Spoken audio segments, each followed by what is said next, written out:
Ang lumikha ng langit at lupa bago nagkatawang tao. Pero nung pumunta si Jesus,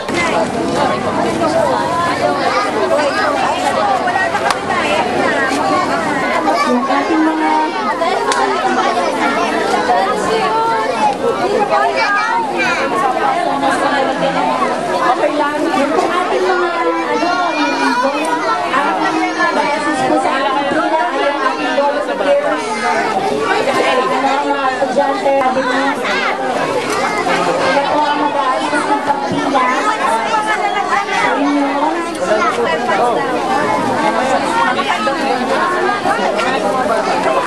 na-assistahan po nila kayo sa pagpila ang dahil.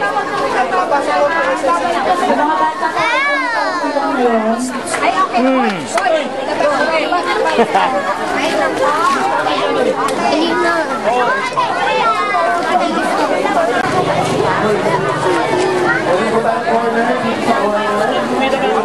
Macho pong lalaki dito po, si Sir Eric. Sir Eric. Sir Eric. Ayun, si Sir Eric. Pakihanap lang po siya. Pag-ulit po namin, meron po tayo dito na Children's Corner. Municipal Corner. Meron din po tayong feeding program. Meron po tayong libreng pakain. Meron din po tayong mga damit. Libre po. Wala na ang food.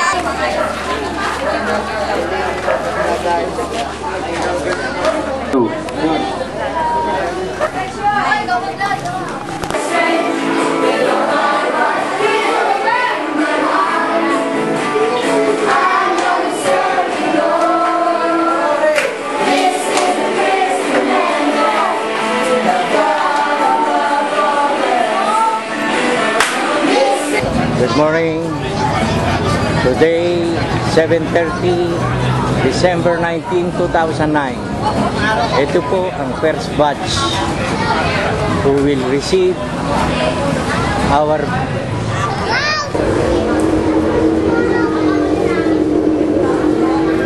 prayer before we do our task this morning.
Kalimutan na lang ang ating sulit.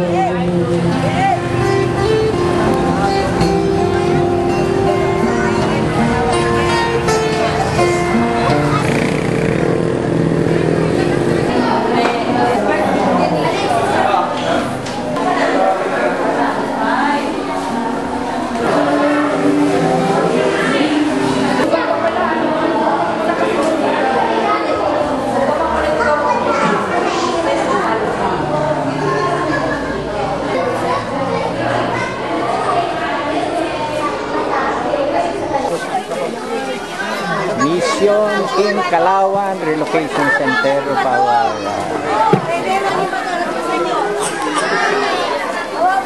beneficiaries.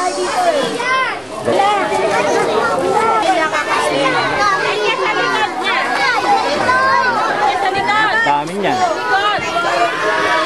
Ano natin yung introductory verse o na nais natin na magampanan sa umagang ito. Kaya lang, yung humility tsaka fear of the Lord, hindi natin makakamit natin. Not only